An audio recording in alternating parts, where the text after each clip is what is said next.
Hello, and welcome.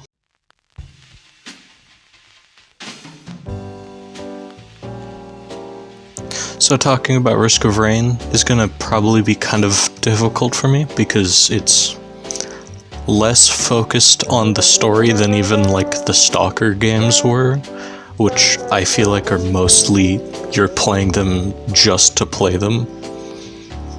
But Risk of Rain 2 does have like a lot of, I guess, item and enemy logs that kind of put more of a narrative into the game.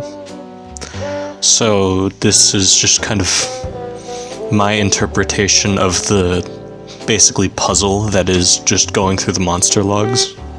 And I'm going to kind of set this up to be like a bit of the story, gameplay, a bit of the story, gameplay, and then the end of the story, because that makes the most sense to me.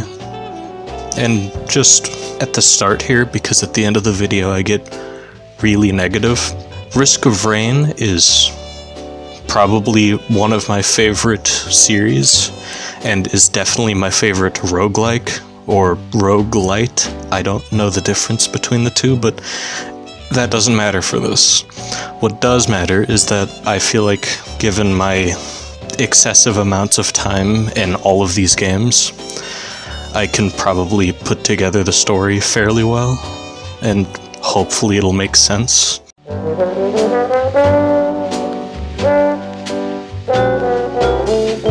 The Risk of Rain series takes place on one planet called Petrichor 5.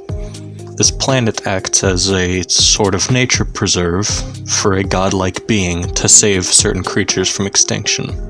Petrichor 5 was purposefully chosen by this deity due to its unusual environments that are perfect for a multitude of different creatures, and its relative distance from other advanced species.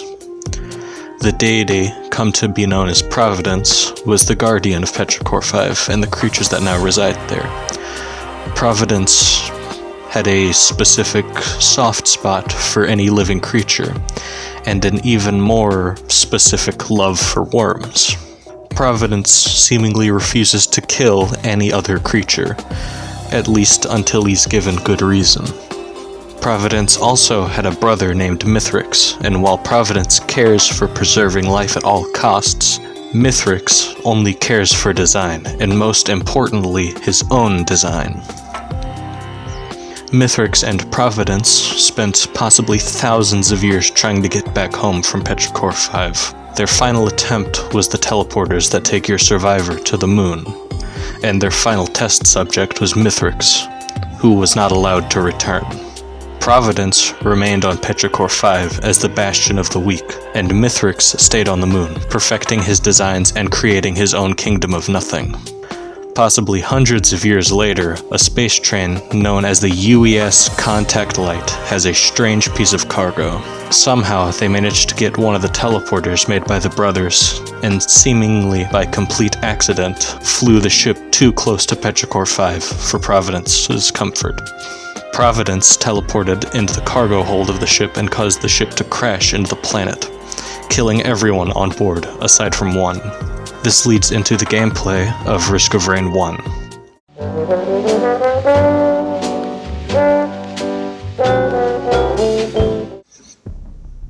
So the main gameplay loop for the series doesn't really change between games, so I'll just kind of talk about the main gameplay loop now, and only talk about the different stuff in the second game later.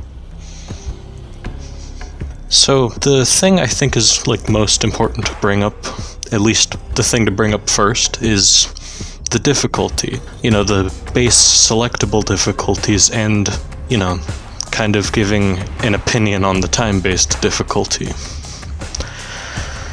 So it's like, it's just kind of the basic, at least the selectable difficulties are the basic easy, medium, and hard, being called drizzle, rainstorm, and monsoon. Okay, so I'm just gonna read off the difficulties from the Wikipedia page. Drizzle starts the player with 90 gold, 50 more health added to the maximum health pool, and sets the base health regen to 1.8 health a second. and the time difficulty increases every 9-ish minutes, and the teleporter charges in 90 seconds. Rainstorm starts a player with 15 gold, the timed difficulty scales about 4.5 minutes, and the teleporter charges still in 90 seconds. Monsoon enemies scale at 3 minutes, and the teleporter charges after 2 minutes. And the time difficulty is kind of the hardest thing to talk about, because no one can really agree on how it would affect a run, or whether or not it's even important to pay attention to. All I can really say is that it is important, but more just as a background thing. All the timer does is increase enemy levels and spawn rates. So I'd say only really look at the timer every so often, but also just don't freak out about it. The items in this game are probably the most important things to focus on. You can understand every single mechanic in these games, know the perfect time to dodge most attacks, and the perfect time to strike back. But if you don't collect any items, you probably will not get that far in any given run. At least for most people.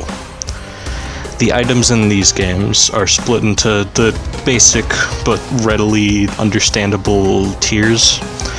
White common items, green uncommon, red rare items, yellow boss items, orange is the use items. The tiers don't really have designated item types, like having a tier of items be just healing and damage, but the items feel more purpose-built for this game as you get into rarer tiers.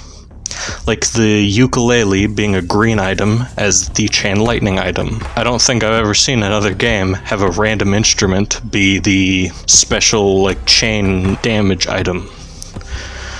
Or the hit list that marks enemies that when killed permanently increases damage the player does. And I'm not going to talk about every item in this game that in depth. It would just be an hour of me talking about random items. There is an item in the original Risk of Rain that I almost didn't bother unlocking, which is the Hyper Threader. It has the most annoying challenge, which is that as the commando you had to complete the third teleporter event without taking any damage. That is any form of damage in a 2D platformer with fall damage and flying enemies that do constant contact damage. And I don't think I have to explain how annoying that is any further than that. Okay, the original game works. You could start it, you could play it, you can beat it, and that's really all I can say about how the original Risk of Rain plays. The controls function, and you go from point A to point B. Risk of Rain Returns changes how most of the characters control, most importantly allowing each character to attack and move, and separating the moving and aiming to do different inputs, allowing all the characters to shoot backwards while they're running away from things. So for this bit, I'm just going to talk about Risk of Rain Returns over Risk of Rain Classic. And I think the first biggest thing is that this game doesn't play like a platformer. It plays more like an action-adventure game, more than a platformer. The most important thing to do is to explore. And platforming skills aren't the most necessary thing to be able to play. Obviously, you need to know the basics, but you don't really need to know more than the basic controls to progress. This makes the game have more fun combat and exploration that, has platforming mechanics, rather than a platformer that has some combat mechanics just thrown on top of it. Which might not sound like a big difference when spoken, but when playing the games, it is a massive difference. If you played both versions of the game, you probably know what I'm talking about. And that's all I really have to say about the gameplay for Risk of Rain 1.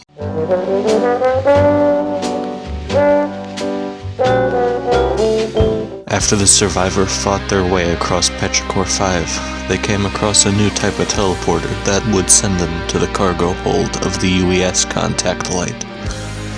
The Survivor is immediately attacked by the creatures that made their home in the ship, forcing the Survivor to fight their way to the bridge.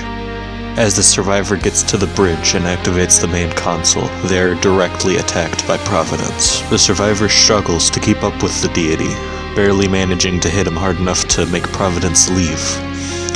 The survivor is then attacked by 2 gilded worms that they kill fairly easily, but the survivor doesn't know yet that this is a mistake, because Providence loves worms.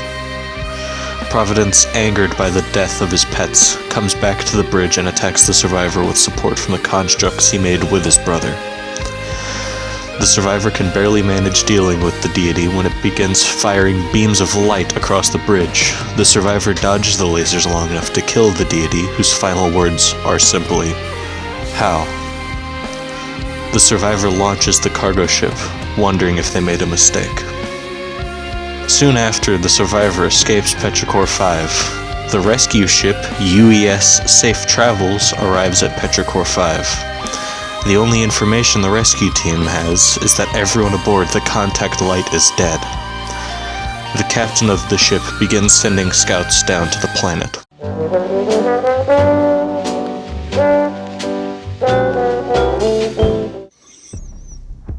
I feel like Risk of Rain 2 is overall just a massive upgrade to the original.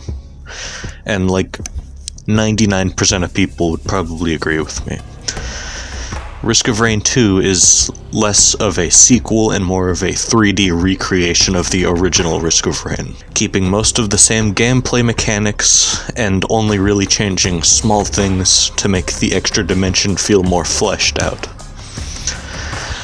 This game also does something that I think is kinda cool, and I hear very few people talking about it, and that's that you can see most of the items you collect on your character's body, which, okay, it's not that interesting, but it's cool to me, because I don't see a lot of games doing that, other than like, I think maybe Binding of Isaac, which I probably won't talk about, because I don't like that game.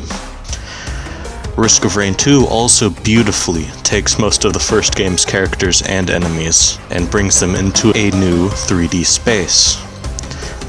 God, I sound like a shitty marketer, but I do love how they took their original art style and brought it into 3D. It's just something that I usually think doesn't work too well, and it kinda works pretty well here. But moving on from the artsy shit, this game mostly keeps the difficulty the same and only has small changes between the two games. I'm just gonna be lazy and list the difficulty off the wiki page. Drizzle makes the player have 70 armor and makes the enemies scale once every 10-ish minutes, and the players heal 50-ish% faster. Rainstorm has everything at the default, enemy scaling is 5 minutes, you have no extra bonuses. Monsoon makes the enemies scale 50% faster, so one enemy level every like 2.5 minutes, and players heal at around 60% of the normal rate. This game also adds a challenge mode called Eclipse, which has a stacking difficulty that gets a new effect every time you beat the final boss in Eclipse mode with a maximum of 8 modifiers. Again, I'm just gonna list them off the wiki. Allies start every stage at half health, teleporter radius is halved, fall damage is doubled and lethal, enemies are 40% faster, allies healing is cut in half, enemies drop 20% less gold, enemy cooldowns are cut in half, and all allies receive permanent damage. Now all of that kind of sounds like hell. That's all I had to say. But in practice, it turns out pretty easily manageable when you learn how the mechanics all work together. Take the halved healing debuff. That only halves your flat healing, so if you get 10 health from a single monster tooth, or healing from your drones, those get cut in half, but you can get around that with health regen items, which increase your base regen, which isn't cut in half. And the item, the Corpse Bloom, takes your flat healing items and makes them regen items. That sounds like a lot to probably someone who doesn't play these games. That felt like a lot to say. I'm not apologizing for not explaining further. Anyway, I like how this game also adds a lot of items that work well together. that thing, like item synergy, that thing that wasn't really there a whole lot in the original game. Like the regeneration rack, which makes all your health items twice as powerful. This game also adds another tier of items alongside the common to rare scale with some other outliers.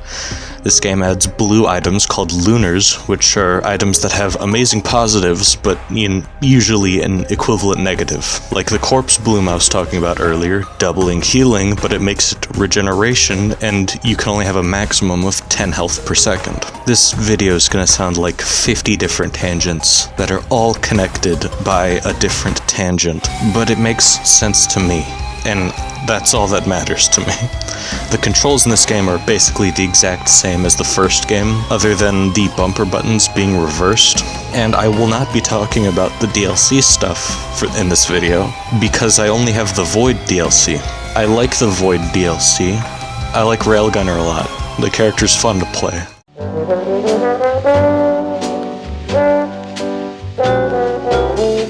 The scouts from the UES Safe Travels make their way to the Primordial Teleporter and go to the moon. On the moon, they find a dropship under a shield that seems to be powered by pillars scattered around the city of dust and machines. After activating the pillars and destroying the machines that come to protect them, the group sees that the shield isn't down, and the team guesses that the power source is at the top of the lunar tree that seems to have a coliseum on top.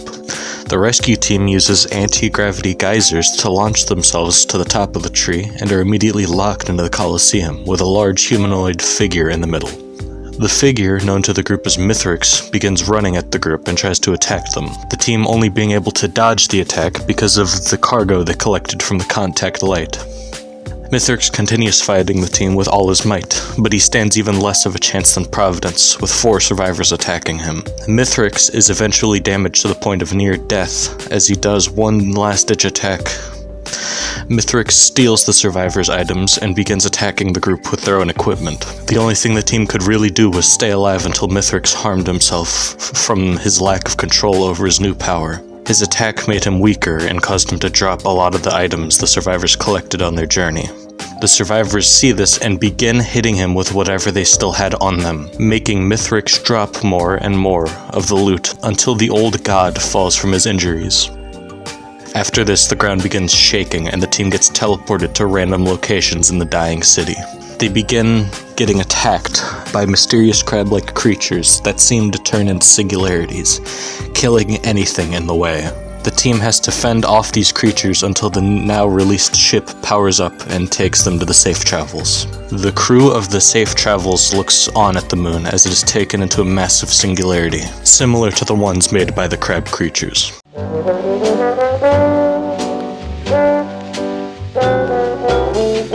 I don't think I could talk about these games without talking about the drama around them, and Gearbox's fuck-up with managing them. I don't really know the, hyper-specifics around what happened, other than Gearbox purchasing the rights to Risk of Rain, and the first big content drop they made for the game completely broke everything and made the game unplayable for, a fourth of all players for, 3 days. I know, because I was one of them. The game was fixed again within 3 days, but everything in the game was confusingly attached to the frame rate after the fact. Enemies would spawn slower, and damage over time effects would do less damage at lower frame rates. As of now, at least, the game seems to be back to the pre-DLC quality. Everything works as well as I remember, but it still left a sour taste in my mouth. I still love the games, but I am super reluctant to get the Seekers of the Storm DLC. I don't blame the developers, and it seems super scummy to me to try to make someone the community manager and either directly or indirectly making them the fall guy for a shitty release. I would blame exclusively the higher-ups in Gearbox and 2K, and they should be the only ones who get any backlash from anything that breaks the game.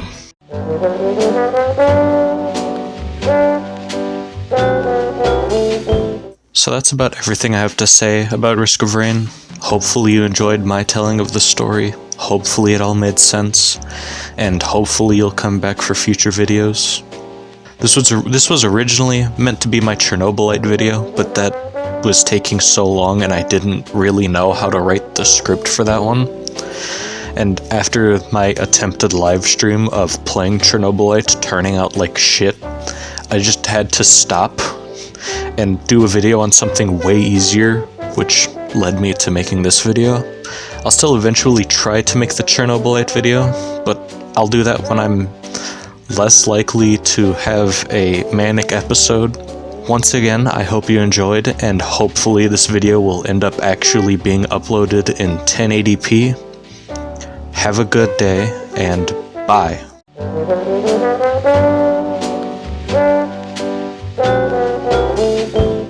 After I wrote the rest of the script, I saw news of Gearbox changing just about everything that was added in Seekers of the Storm. Things like item rebalancing, more script item logs, and nerfs to elite enemies I was reading up about. There was more stuff, but none of it really seemed that pertinent to this video. All my points still stand. I still don't plan on buying the DLC anytime soon. I'm just adding this bit at the end so that everyone knows, or whoever sees this knows, that I do realize the game is getting fixed, which is great news, and hopefully the game can have its full, roadmap completed, and the future content released can start from the endpoint of Seekers of the Storm. Again, just making sure everyone knows, or whoever sees this knows, that I did see that post. It's great, and I have nothing else to say about it. Okay, now, bye.